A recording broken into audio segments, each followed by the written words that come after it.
in sports sometimes storylines become juicier when there's like an antagonist and a protagonist. More specifically, I don't know if you're aware of some like historical like sports beefs. Like for instance, remember like when Jason Kidd and Jim Jackson and Jamal Mashburn all played for the Dallas Mavericks? Yeah. And then it was said that like Tony Braxton got into the mix, and then like totally like Jason Kidd demanded a trade, boom, was gotten to like Phoenix. Like it was said that Tony Braxton kind of split up the team. Do you remember that? Yeah, I do remember that. So in hockey, I don't know if you're that familiar with this one, but like Sergei Fedorov was an amazing hockey player, a Russian dude, played for Detroit. Pavel Bure, another amazing hockey player, a Russian dude, played for Vancouver. And Anna Kournikova, tennis player, got in the mix. And like there was like broke Fedorov's heart, and then she went with Bure or whatever, and that was boom, beef. Yeah. Okay, so in music, maybe the most famous one was George Harrison and Eric Clapton. Both fell in love with Patty Boyd. Layla. The song Layla was written about Patty Boyd, and I think Clapton scooped her. So where I'm going with this is, so you have had an issue with one of our Canadian dudes, with Drake. Now, is there truth to the rumor that Serena, there's some foundation of a relationship or friendship or whatever with Serena as to the genesis of your issue with that young man?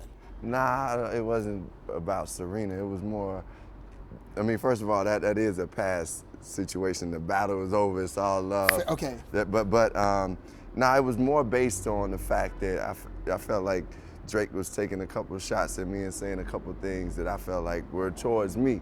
And once that was said, I felt a little disrespected, and then it kept going on, and I decided to say what I needed to say at that point. But I mean, I think first and foremost, man, I mean, he's a very talented guy, and I send much love to him to continue to keep doing what he's doing. I'm just gonna keep doing what I'm doing, and it was a good battle. We got it done. It's done. It's over, and it's not over any woman. It wasn't over a woman. It's not over a woman.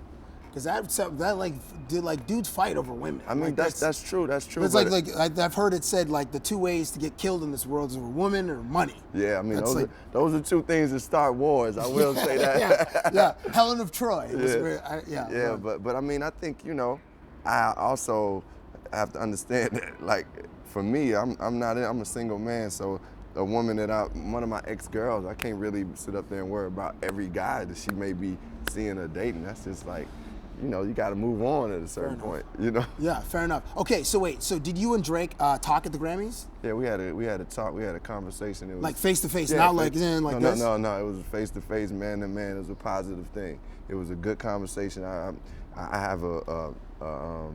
I've learned and to respect him even more. I already thought he was a talented guy, but just from the conversation we had, I hold even more respect for him. What'd you guys say? I mean, it was a like who man started? to man. Okay, so there must have been. Tom, was there that conversation. moment where you see each other in the room, whether it's like backstage or it's like at a dinner or a party or whatever, and you see each other like, okay, so you know that eventually you're gonna have to talk it out. We got to talk it out. So we saw each other, and the conversation was initiated, and I think it was just a respectful conversation that needed to be had, just so he knew that I'm not really at him I wasn't trying to destroy him as a human being. It was a hip hop battle to me. I had to put all those things into hip hop. Whatever was being said about me, I felt like I had to defend myself in that way. And I mean, we had a good conversation, and we went to the Grammys and enjoyed ourselves. So it was before the Grammys? Yes. Did you guys hug it out? I gave him a pound, we gave boom, and it was cool. So it was all love. It was all love. Very cool. And I always wanted the people in Canada to know I have much respect and love for my people in Canada. I always do and always will have that. And I had to make that clear. It was just a battle between me and the MC. He happened to be from Canada, but it's all love. I always had love for the T-Dot anyway, because every time I would go to Cool House, it'd just be great shows. I remember Socrates had me out there early on in my career.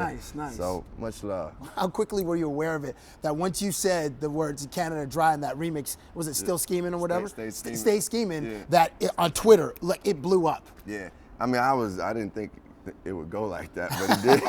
And man, my manager was like, man, we should have got a little stock in Canada Dry before you said that. It's a tasty ginger ale. Have you had it? Yeah, it's great. It's great.